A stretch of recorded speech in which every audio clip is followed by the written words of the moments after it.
한태순 씨는 가슴이 무너지는 듯 했습니다. 1976년 대한민국 고작 4살이었던 그녀의 딸이 사라졌습니다. 감쪽같이요. 그녀의 삶에서 송두리째 빼앗겨 버린 겁니다. 며칠이 몇 주가 되고 몇 달이 몇 년이 되었습니다. 그리고 44년이라는 기나긴 세월 동안 공허함만이 남았습니다. 딸은 어디 있는 걸까요? 무사히 살아는 있는 걸까요? 한태순 씨는 희망의 끈을 놓지 않았습니다. 어린 딸에 대한 기억을 잊지 않으려 애썼습니다. 모성애라는 흔들리지 않는 사랑을 원동력 삼아 딸을 계속해서 찾아 헤맸습니다. 반드시 찾아야만 했습니다. 세월은 흐릿하게 흘러갔고 막다른 길과 헛된 희망만이 가득한 고통스러운 시간이 이어졌습니다. 한태순 씨는 정부 기관과 입양 기관들을 헤매며 미로 속을 방황하는 듯 했습니다. 언어 장벽과 관료주의적 장애물이 그녀의 앞길을 가로막았습니다. 수십 년 전에 끊겨버린 흔적은 찾을 길이 없었습니다. 그녀는 실종 아동 가족을 위한 모임에 가입했습니다. 가슴 아픈 사연들을 마주할 때마다 그녀의 의지는 더욱 굳건해졌습니다. 그러던 중 끔찍한 비밀이 속삭임처럼 퍼져 나가기 시작했습니다. 해외 입양을 위해 아이들을 납치하는 조직이 있다는 소문이었습니다.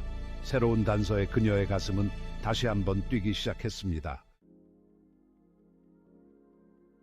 21세기가 도래하면서 불과 수십 년 전만 해도 상상할 수 없었던 기술 발전이 이루어졌습니다. 한때는 미래의 기술로 여겨졌던 DNA 검사가 현실이 되었습니다. 한태순 씨에게 DNA 검사는 한 줄기 희망의 빛과 같았습니다. 설렘과 두려움이 뒤섞인 감정으로 국제 DNA 데이터베이스에 자신의 DNA를 등록했습니다. 결과를 기다리는 시간은 고통스럽기 그지없었습니다. 그리고 마침내 기적이 일어났습니다. 잃지 않은 DNA가 나타난 것입니다. 미국에 있는 누군가와 그녀의 DNA가 일치했습니다. 그녀의 딸은 살아 있었습니다. 처음 연락이 닿았을 때 한태순 씨는 꿈만 같은 기분이었습니다. 평생 동안 서로 다른 삶을 살아왔고 언어 장벽 또한 존재했습니다. 하지만 그 무엇으로도 끊을 수 없는 핏줄의 정이 느껴졌습니다. 비록 고통스러운 과거였지만 두 사람은 엄연한 모녀 사이였습니다. 재회를 위한 준비가 시작되었고 그 과정은 감정적으로 격앙되면서도 복잡했습니다. 44년 만에 한태순 씨는 처음으로 딸과의 재회를 꿈꿔보았습니다. 그리고 마침내 그 날이 찾아왔습니다. 공항에 도착한 그녀의 가슴은 터질 듯 쿵쾅거렸습니다. 그때 딸의 모습이 눈에 들어왔습니다. 만감이 교차하는 순간이었습니다. 한태순 씨와 딸의 사연은 기적과도 같은 일입니다. 하지만 이런 사연은 결코 남의 일만은 아닙니다. 비극적인 상황, 관료주의적 실패, 그리고 의도적인 학대 행위로 인해 수많은 가족들이 여전히 생이별의 고통을 겪고 있습니다. 한태순 씨의 사연은 예방 조치의 중요성을 일깨워줍니다.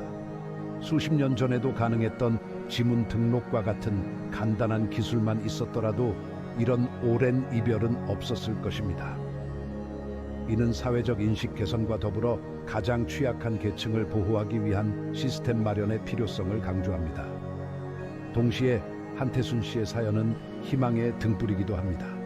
인간의 끈기와 용서, 그리고 화해를 통한 치유의 힘을 보여주는 감동적인 이야기입니다. 재회는 끝이 아닌 새로운 시작을 의미했습니다. 두 사람의 삶에 새로운 장이 펼쳐진 것입니다. 물론 어려움도 있었습니다. 언어 장벽, 문화적 차이, 그리고 다시는 되돌릴 수 없는 잃어버린 시간들. 하지만 두 사람은 잃어버린 시간을 되찾고 관계를 회복하기 위해 최선을 다했습니다.